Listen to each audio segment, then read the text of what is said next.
This episode is brought to you by Progressive Insurance. You chose to hit play on this podcast today. Smart choice. Progressive loves to help people make smart choices. That's why they offer a tool called Auto Quote Explorer that allows you to compare your Progressive car insurance quote with rates from other companies. So you save time on the research and can enjoy savings when you choose the best rate for you. Give it a try after this episode at Progressive.com. Progressive Casualty Insurance Company and Affiliates. Not available in all states or situations. Prices vary based on how you buy. He's a retired police officer. He was shot multiple times, died twice during medical treatment. He's here to talk about his recovery, life afterwards, the work he does to help others, and how this has inspired a book, and much more. Welcome to the Law Enforcement Today radio show. I'm your host. My name's John J. Wiley. In addition to being a radio broadcaster, I'm a retired police sergeant. For the latest news articles and much more, check out our website, letradioshow.com. In the Law Enforcement Today show, we'll be joined by special guests. We'll be talking about their experiences and issues affecting law enforcement officers, first responders, their families, their community, and victims of horrendous crimes. Be sure to like us on Facebook. Our page is Law Enforcement Today Radio Show.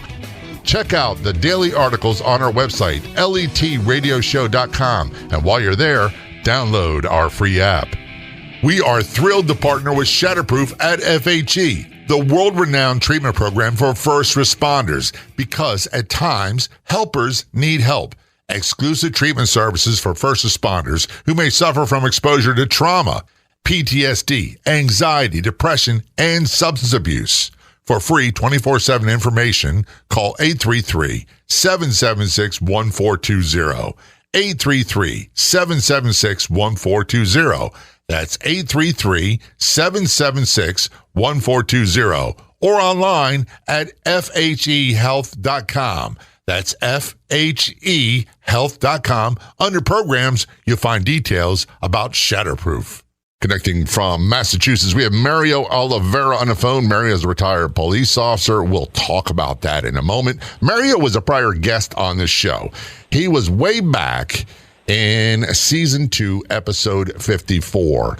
Mario was shot multiple times, died twice during hospitalization, obviously recovered. His experience has been turned into a book. We'll talk about the book. The book's called Gunrunner, and there's talk about it being made into a television show and or movie. Mario, thanks so much for being a guest on the show. Very much appreciated. Thank you, Jay. Thanks for having me. For those who are not familiar with the details, briefly talk about how you were shot. What happened? Certainly. So back in late 2010, I had been assigned to the ATF in Boston as a task force officer. And it came to my attention that an individual from my city of Somerville had purchased a number of firearms and from a local FFL gun dealer up in New Hampshire. What was interesting was the individual that purchased these guns had a criminal record in Massachusetts and was known to me from previous interactions within law enforcement. So it was puzzling to me how this individual was able to buy guns in a neighboring state, right, where he couldn't possibly buy guns lawfully in the state of Mass. And an investigation ensued. I ended up bringing this kid in. He confesses to all his crimes. Rather than arresting him, gave him an opportunity to work as a cooperating source. That went south. I ended up getting federal arrest warrants for him, went to his house one night a month later because he was on the run. And he was home, came out, he was in his car. I tried to extract him from the vehicle. He shoots me point blank range 6 times, all on my chest and stomach. He was killed in the incident by my partners and the officers that were on scene, so he didn't make it. So you were shot 6 times. Were any of your rounds stopped by soft body armor? No, I had no vest on that night because I didn't expect to see him. Yeah. My partner and I randomly went up there on a whim, thinking that he hadn't been around for over a month. I figured he went to Florida That's one of the things that I know for me. I was like, man, I'm just going to the convenience store to get coffee. I'm not going to put the vest on. And I know, I'm not saying this to be critical, but we all go through that. The heck with it. It's just a short distance. I'm not going to put the seatbelt on. I'm not putting the vest on. I'm not doing it. It's hot. It's uncomfortable. It's stinky. Mm-hmm. And I'm sure when you saw the gun at some point, you're like, uh-oh. Yeah, well, it was kind of too late. When I never saw the gun. He was in the car. I was trying to get him out of the car. He knew who I was because I just interviewed him less than a month before and gave him the break of his lifetime. Instead of arresting him, which I could have easily done, for a multitude of federal firearms violations, I opted to let him go home and work it off with the police and help us get these gang members that he was facilitating guns to. And, never thought, that he would, it would end up that way. Was there anything in his demeanor or his record that would lead you to believe that he had a potential for violence? No, not that I recall. He had some minor drug possessions charges on his BOP, his criminal record, and maybe some a disorderly, but that's it. Nothing major, no armed robbery or murder or anything egregious, Yeah, and the reason I say that, Mary, is because that's all part of why we do what we do, and it dictates our stance. A lot of times people say, well, he's just a guy walking on the street and minding his own business, and the police were all rough with him. Well, he's got 47 priors, and 47 of them are for armed robbery and shooting people. There's nothing in this kid's record that led you to believe he's a threat of violence. Correct. And I said not to that extreme anyway. Yeah, no. Not to that extreme. I said kid, I don't know how old he was. So you were shot 21. 6 times, and literally you were on death's door when you're being transported to hospital. Mm-hmm. Correct. How long was your recovery and surgery and all that? Well, I made it to the hospital within 7 minutes, which is miraculous. And I thank the Mass State Police. I thank the members of my department and all the officers involved. Their hard work in shutting down streets saved my life. Saved my life for sure. And you're still a young man. That's the thing. You're not an old guy. I was only 41 years old at the time. Yeah. It's been 10 years. I'm a little over 50 years old now, but then I was only 41. I had a 3-year-old boy. I later found out when I got home from the hospital, my wife was pregnant too. I had no idea. There's no age. There's no age that's appropriate for this. There's no age that's okay, but it's part of the weird thinking. I'm retired police. Maria's retired police, and we don't want to see anything bad happen to anybody, but we're like, that's awfully young. And we're going to talk more about your recovery process afterwards. But one of the things from the prior interview I remember is you're in the hospital and you literally died twice during medical procedures. Correct. It was actually 3 times. 3 times? Mm-hmm. 3 times, yeah. What was weird is I was awake the whole time, still thinking in my mind, why aren't these people putting me out? Like, why haven't I passed out? Because I know they... from watching TV and just knowledge, growing up, like they inject whatever it is, anesthesia, and you just fall asleep. You don't feel or hear anything. Well, not me. I was awake the whole time. And I'm thinking to myself, why am I still awake? And how come I can hear and feel? And this is not normal. And right at that moment, I remember looking up at all these doctors' faces, the doctors and the nurses that were working on me feverishly in the trauma bed, in the ER. And they had the look of panic. Their voices were panicked. Their facial expressions were panicked, which in turn made me panic. And I remember just blinking, closing my eyes for a second. And when I reopened them, they were all gone. They were gone. I knew they were near me because I could hear their voices, but I couldn't see anybody working on me anymore. And that scared me because I initially thought, did they give up on me? Am I a lost cause? Am I going to die? Yeah. Right at that moment is when I felt a presence, someone standing next to me, to my left side. And I remember being afraid to look initially, and I dipped my head and I looked to the left, and I saw this older nurse. she was short and stocky and had these circular round big glasses and her hair pulled back in a tight bun. And this nurse came over to me, and with one hand, she lifted the back of my head up, and the other hand, she was massaging my forehead. And she kept saying to me, "You're going to be okay. You're going to be okay." And we have to take a short break. We were talking to Mario Oliveira. We're going to turn to his story. Trust me, you don't want to miss what's coming up on a Law Enforcement Today show. We will be right back.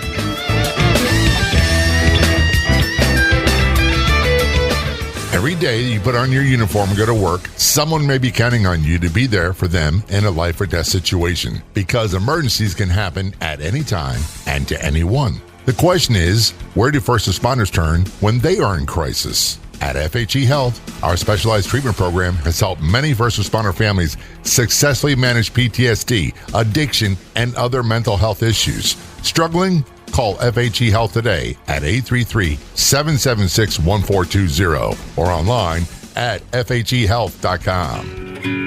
Flintstone Media has been the digital messaging bedrock of several brands and businesses, serving as a highly resourceful podcast production house and consultancy firm for over 6 years.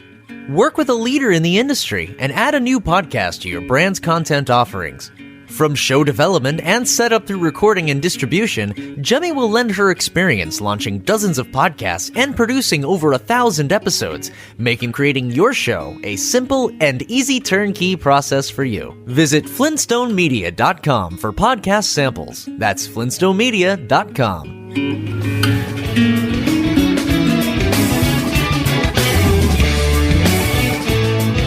Return to conversation with Mario Oliveira, retired police officer from Massachusetts. He was shot multiple times, and he died 3 times. Before winter break, we start talking about this image, this presence he felt. He will explain in a moment.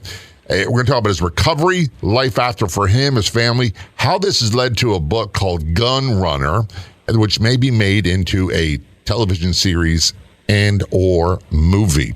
Mario, before we went to break, you're talking about, it sounds to me, and I might be wrong, like an out-of-body experience while the doctors and nurses were treating you and trying to save your life. And you could see the panic in their faces. You could hear the panic in their voices. And then you didn't see them, and you saw this older nurse who was trying to comfort you. Correct.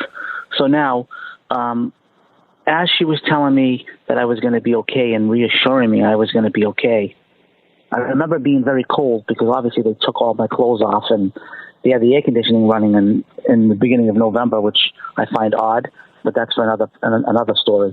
And I asked her to put a blanket on me because I was cold. And I didn't see her leave me, nor did I see a blanket, but I felt warm once I said that to her. I asked her for a blanket.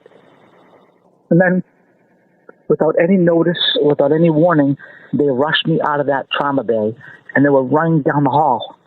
I remember counting the ceiling tiles above me, and they were flying. I'm talking they were hauling butt. They were hauling butt down the hall. And I remember looking up a little bit. I kind of tried to lift my head up, and I saw Dr. King, my surgeon. He was the one that was leading the charge. He was pulling the gurney that I was on, and he was screaming to folks down the hall to hold the elevator that we were going to floor 3, operating room 26, barking orders. We took a right sharp turn to go to the elevator. In the elevator, he was giving orders to the nurses and his trauma team to fire up the x-ray machine, get X amount of units of blood, and yada, yada. So now I remember being wheeled into the OR. I knew I was there because it was much quieter, it was much colder, and the lights were much, much brighter. And again, I lay there on that gurney, still awake, thinking, how the heck am I still awake? I can still remember everything. And right at that moment again, I felt that presence, that person standing over to my left. And I dipped my head again, and it was the same older nurse from downstairs in the trauma bay. And she again came over to me, and she lifted the back of my head up and was massaging my forehead again. She was telling me it was going to be okay. And I remember telling her, just let me die. I'm tired of fighting. I'm tired. Just tell my family I love them. Tell my boy I love him. Tell my family I fought hard to stay alive. She told me, you're not going to die. You're not going to die. That's all I remember at that point. And that's when everything went black. I don't remember anything else after that. So I woke up a day and a half later in the ICU, and after anesthesia wore off, I saw my wife and my parents there in the room in the intensive care unit, and I began to talk. I didn't know where I was or what happened to me. Well, I knew what happened to me. I just didn't know where I was. And my wife said, "You're at Mass General. You're alive." I'm like, "I didn't die." She said, "No, you died 3 times, but you came back." And at that point, the nurses got my doctor, Dr. King, because they heard me talking. So he came in, and we were talking, and I thanked him profusely. I kept thanking him for saving my life.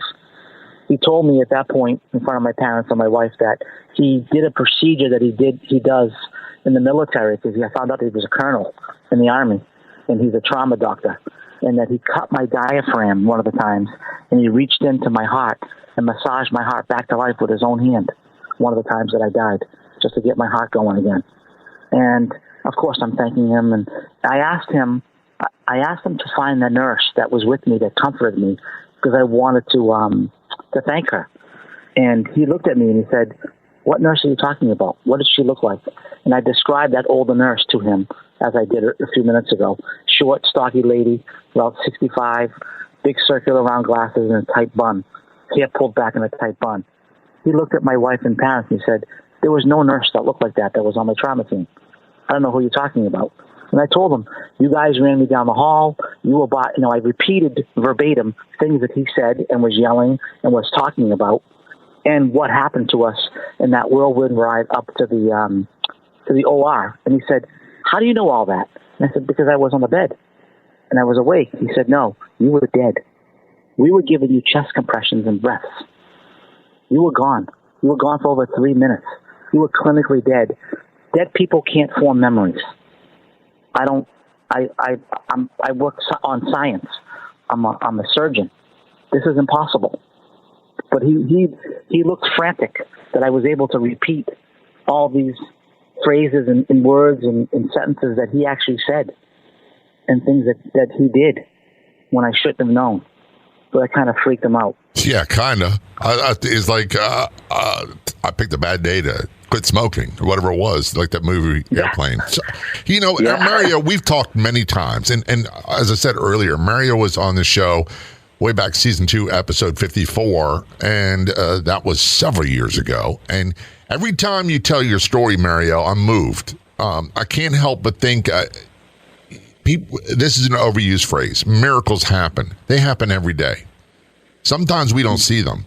Sometimes we're not aware that they're happening. And here's the other thing I get. You go to the grocery store, and there's an older guy in front of you or an older woman in front of you, and we don't know their story. We don't know what they've been through. That could be Mario right in the grocery line in front of you. And maybe we should take a little bit of a time to get to know the people we pass by. And I'm as guilty of this as everybody else. We're all busy, and I'm on a mission. I go in a grocery store. I'm getting a sweet and low, and I'm getting out of here. Whatever it might be. And I'm mad at my wife for having to go there. And you're in front of me, and if I could take 2 minutes to say hello and maybe get to chat a little bit, I might find a story that could change my life. Mm-hmm. And that's the reality of your story. And by the way, you eventually found out who you thought that older nurse was, right? Yeah, so oddly enough, actually, let me digress for a second. En route to the hospital from the crime scene, they were trying to, get an IV in me, and I had bled out so much. I was clinging on to life. I kept telling the paramedic to do his job and that I would do mine, because I had to get home to my son. He was only 3. I didn't want to die and leave my son behind without a father. I was hell-bent on surviving this thing and getting home to my son. I kept telling him, I have a son. He's 3. His name is Drew. And the paramedic said to me, "Oh, you have 2 boys?" And I said, "What are you, nuts? I just told you I had 1. I don't have 2 kids." Well, I found out the day I got home from the hospital, 3 weeks later, that my wife was pregnant. And 9 months later, on my birthday, my second son was born. And I named him after my surgeon. And he's his godfather. When you have a chance, if you talk to them, please extend, I know you've said thanks many times, please extend my thanks as well. This is the Law Enforcement Today show. We are talking with Mario Oliveira, retired police officer, shot multiple times. He died 3 times. When we return, we're going to talk about his recovery afterwards, how it impacted him, his family, and how that has led to a book and possibly much more. This is the Law Enforcement Today show. Don't go anywhere. We'll be right back.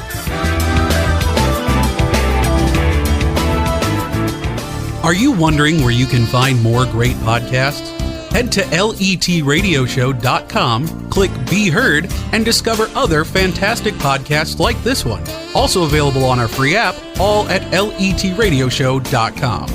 What does it take to be a hero? Some say sacrifice, others courage or strength. We see all these things in the men and women in our first responder program at FHE Health. The courage to ask for help when you need it. The strength to believe healing is possible when you feel hopeless. The sacrifice to come to treatment because their family and community are depending on you. Heroes overcome. For more information about our specialized addiction and mental health treatment program for first responders, call FHE Health at 833-776-1420 or online at FHEHealth.com.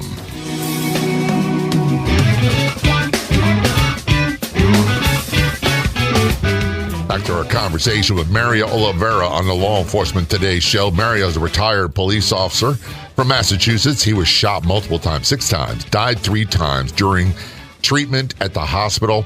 He was a prior guest talking about the incident.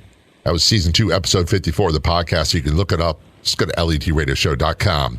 He's a president and co-founder of Violently Injured Police Officers, VIPO911.org, and his experience has been turned into a book, which we'll talk about. The book's called Gunrunner, and it may be made into a movie and or television series. Mario, before we went to break, we were telling your story, what happened, and it's amazing to me that you are alive and able to tell your story, and it's a big thanks to, I believe, in God, and also the God-given skills and the staff, the paramedics, the officers on scene, the nurses, the doctors, everybody at the took took care of you. How long were you hospitalized? So I was in the hospital for several weeks, and then I was released to go home. Geez, I don't even know. November. It was right before Thanksgiving. I was shot November 2nd, 2010. So it was right before Thanksgiving. So several weeks I was in there. And then you went home, and it was Thanksgiving, and that's the time we all normally get together with family and celebrate. And let's just say you had some you and your family had some really steep challenges to go through in your recovery process. Yeah, so I PTSD does bad things to you mentally. You conjure up all these different feelings and thoughts and visions and whatnot. And I don't think I'd be able to really do your audience any good if I was trying to explain what was going through my head during Christmas that year and Thanksgiving. I couldn't make it. I'll probably cry. Just the thoughts of not being with my family and being dead, and knowing that my kids would grow up without a father. It's just a thought that I don't even want to think of. But in any event, I made it back to work in 5 months. I went back to work. I forced myself to get better. I lied to my doctors. I lied to my wife. I lied to myself. I went back to work in 5 months, full duty, back to the ATF in Boston, back on the streets again, only to suffer a major heart attack 10 months later because of all the stress. And it was connected. Doctors connected the heart attack to my shooting. I'm in good shape. I'm not overweight. I think I weighed 160 pounds, soaking wet. I was in very good shape and didn't have any heart issues or any medical issues, nothing. I had just had a physical 6 months prior to the shooting, oddly enough. Clean bill of health, no issues, no diabetes, no high blood pressure, nothing.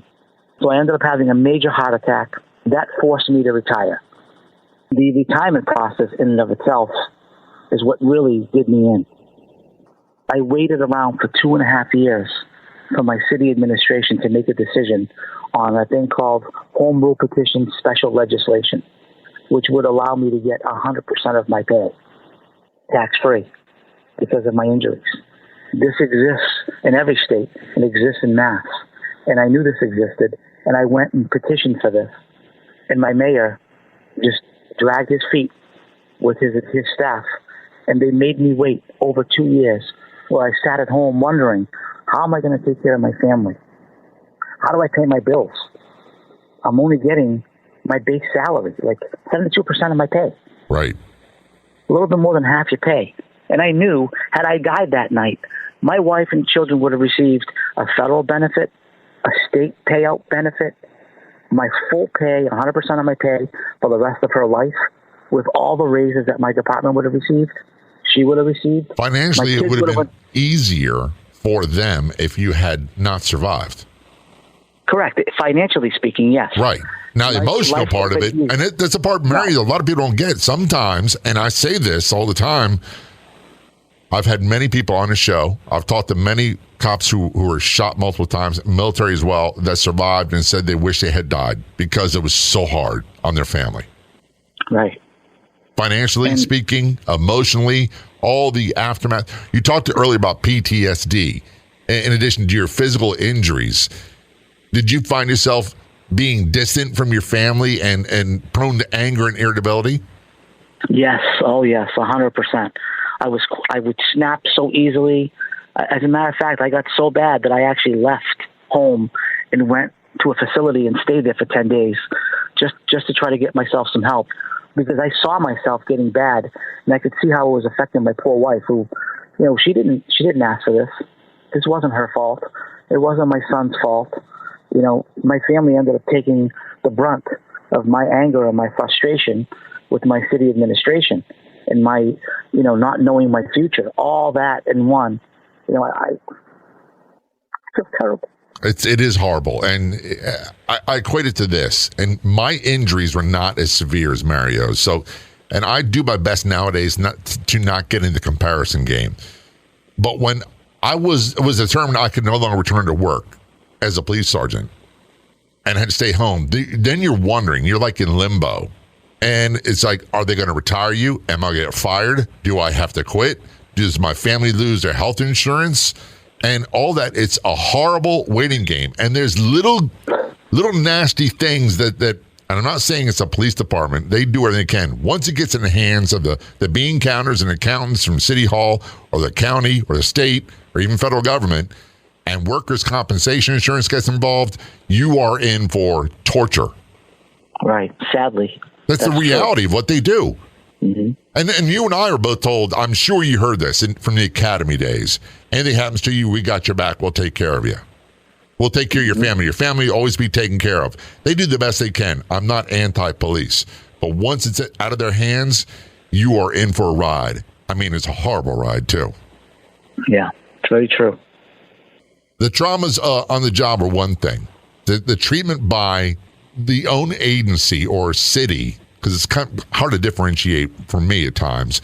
The treatment by the city, the township, the county, whoever it is quite often what breaks the camel's back. Was that the case for you? No. So with me, my department, my leadership of my department was phenomenal. Yeah. My chief, my deputy chiefs, they were at my house every day or every other day, bringing food, bringing my son a little toy, a stuffed animal, anything to make him feel comfortable. I can't speak highly enough about my leadership and my coworkers, many of whom, stayed and offered their own time to stay with me in my hospital room during my hospital stay. But nothing. They didn't get overtime. They didn't get comp time. They just did it because they wanted to be there with me. Right. So for me, that's when I saw that the thin blue line exists. It does. And the department and the brothers and sisters you work with are totally supportive. I'm talking about the city government, the town government, and workers' compensation, the accountants and bean counters, I call them. Right. Those folks, not so much, sadly. Not so much. And you forced your way back to work. You said you lied to your wife. You lied to the doctor. You did. Was it like, I'm going to show them, I'm not going to let this get me down. I'm going to be the same guy I was. I'm going to be the same cop I was before. Partly. Well, my rationale was, I have a family I have to take care of, and I have to make money.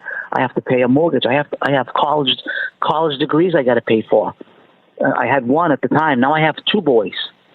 I have two little kids. I have to plan for the future. I have bills just like everybody else. Right. I needed to get back on my feet again, and I just wanted to be human again. I wanted to be whole again, and just do what I loved doing, being a cop.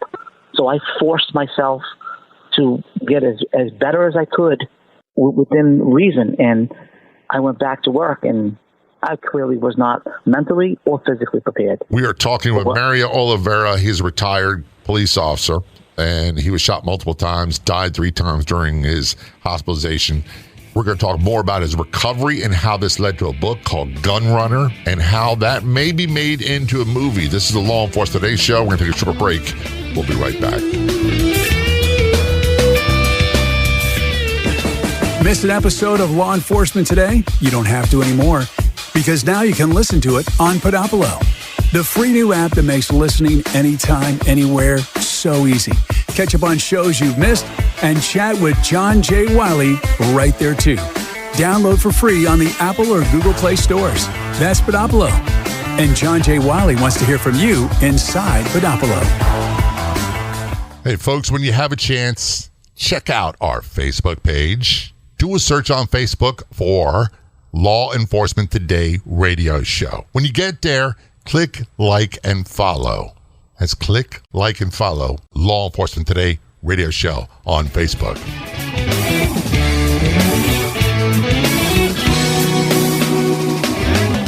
This is the Law Enforcement Today show. Return conversation with Mario Oliveira, retired police officer from Massachusetts. He was shot multiple times, died 3 times during hospitalization.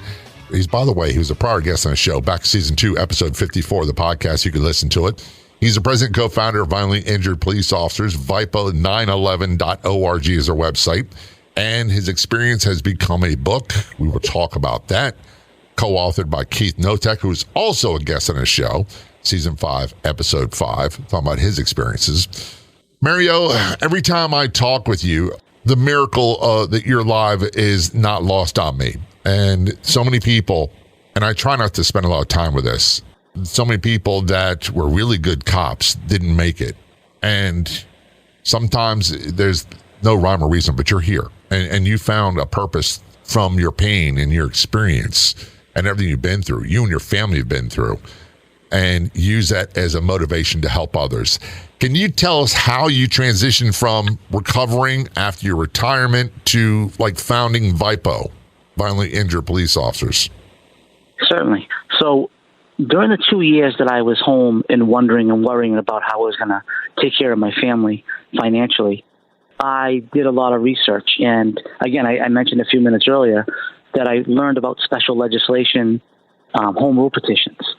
So I had filed, I had through my chief, had filed for one of those home rule petitions, which would give me 100% of my pay, tax-free, with all the raises.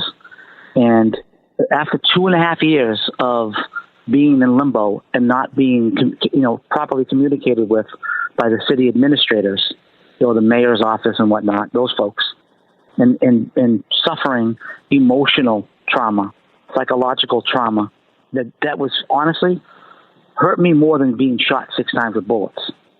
To this day, that hurt me more. And so I eventually, with the help of the late Senator Ken Donnelly, God rest his soul, he was a great man. He pushed my legislation through and got it approved. So I finally got it after a 2.5-year fight. So what I did was I had an epiphany one day. I was at home. I was praying to God like I always do from home, and, being very grateful for everything that has been given to me. And I had an idea. God gave me an idea of, why don't you start an organization and pay it forward? Help those, because I knew there were many before me who had been shot and got nothing. They're getting more, maybe half their paycheck. And I said, you know what? Why don't I help those in the future? I may not be able to help those that were before me, but I can certainly do something for the future. I got to tell you, I think I guess on a show who was a deputy in Texarkana, and he was shot multiple times, almost killed, and he lost everything. He had to retire on Social Security. Literally lost everything. They lost their house, him and his family. That's a shame. This should not happen in America, but it does. Yeah. And I'm not talking the 1930s. I'm talking the last 20 years. Yep. So I had this idea, And I started this nonprofit organization with my partner, Bob Zanapoli from Woburn, who, oddly enough, was going through the same ordeal at that same time with his city manager or mayor of his city. He was also shot 6 times and was being put through the ringer. And I told Bob, I said, let's go out, let's go on the speaking circuit, tell our stories. And we also wrote legislation, a law that we now have pending in the state of Mass. Since then, I've been able to pass this same exact bill in the state of Oklahoma, in Kentucky, and it's been filed in 7 different states already. It needs to be a nationwide thing, Mario. That's exactly right. And my story it's similar in many ways, but quite different. I got hurt and retired in an act of violence, and I got what they call 66 2/3, and it's tax-free. But we had to take our city to court for them violating laws and contracts they settled for retirement. Secondly, the moment I was retired, my health insurance tripled. I no longer had the rates that active duty officers had. I had triple the rates and could not retire. I had to find something else to do. So the fact that 66 2/3 sounds like you're on easy street, you're not. Right. I have this bill, this legislation that's pending in Mass still for the last couple of years. It's been filed in 7 other different states and passed in 2. I figured in writing my book and getting my story out there, this world is upside down that we're living in, especially our own country, the USA, the country that I love dearly. It's upside down. I don't care what side of the political aisle that you stand on. Right. It's upside down. That there's a lot of unknowns. There's people in poverty. There's people with issues going on. And my story is one of hope and faith. My grandmother gave me hope that I would survive. And through my faith in God and believing that there's an afterlife and believing that there is heaven and God, that pulled me through that horrific night. And I'm hoping that my story will give hope and faith to those that are out there who are suffering from an illness, maybe have lost a loved one, and they're wondering where their loved one is. Is there really a heaven? Is God really for real? Does heaven exist? Well, I hold the answer to life's nagging question. It does. Heaven does exist, and God is for real, and it's out there. There is something else after our life here on earth. I have the answer to that nagging question, and I wanted to use my book as a vehicle to reach, hopefully, millions of people in this country who will hopefully buy the book and read the book and get that hope and faith and that peace in their lives. And the book is called Gunrunner, correct? Right, because I was after people that were running guns from different states into my state of Massachusetts. These guns ended up being in the hands of known felons and criminals who were then using those guns to kill innocent people that were, in the crosshairs, or, bullets are being ricocheted, and innocent moms with their little babies and in their strollers are walking down the park. They're getting, inadvertently hit and struck and killed. So when you're writing this book, and I agree with you 100%, I had this idea that I could write a great book or have an Irish tavern when I retired, one of the two. And I thank God I wised up. Neither one. I'm not an author. And I don't want to be married to a tavern. I just don't want to do it.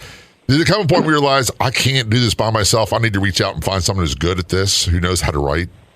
Right. So that's what happened. Was I reached out through a mutual friend to Keith Notek, who is from L.A. He's from California, across the whole country, of all places. I'm in Massachusetts. This guy's from California, former commander, 30 years, had his own ups and downs in his career, ended up, having problems with drinking because of PTSD and suppressing all the He's a phenomenal story. Trauma. Keith is a phenomenal guy. He's also written many books, hasn't he? He's written 3 books, and his most recent book became a film. And I reached out to him and asked him if he would help me write my story. Unbeknownst to me at that time, he wasn't really prepared to write another book. He was just going to tell me how to do it. But I sent him a video of Dr. King and I. It's a video that Dr. King talks about how, I told him what happened during that night that I was dead. And at the end, when he watched the video, he and his wife were in tears crying. He looked at his wife and he said, I got to write this guy's book. This is just too good of a story for me not to be part of. And he called me the next morning and said, I'm in. Let's do this together. Let's partner. So you two, a partner, are writing your story. So it took a long time. I don't want to make it sound like it's easy peasy, but you eventually wrote the book. You co-authored the book, Gunrunner. And is it available online? Can people buy it anywhere now? Yeah, so it's available on Amazon. It's available on Barnes & Noble, Walmart.com. I think Target's also carrying it. We are going to have an audiobooks version available soon. It's available on Kindle, so it's available on paperback and Kindle. Amazon.com, Gunrunner book. They'll see a picture of the Zakim Bridge, which is a famous bridge here in Boston, with my badge on it. That's how you know it's my book. And I promise you, your readers and your listeners, they will not be disappointed if they get this book. And by the way, what's the website where you can get more information about the book? Gunrunnerstory.com. And we have a landing page. You have a production company interested in creating a film version of this, correct? That's correct, yes. We're going to have you back when that happens to tell us all about it. And I look forward to having Keith on the show to talk about his experience with the book more. Mario, as always, it's a pleasure and honor to talk to you. Thanks so much for being a guest on the show. Very much appreciated. Thank you, sir. Thank you for having me. I'd like to thank our guests so much for coming on the Law Enforcement Today radio show. The Law Enforcement Today radio show is a nationally syndicated radio show broadcast on numerous stations once a week and growing. If you enjoyed the podcast version of the show, please do me a big favor. Tell a friend. I'll be back in just a couple days with a brand new episode of the Law Enforcement Today radio show and podcast. Until then, this is John J. Wiley. See ya.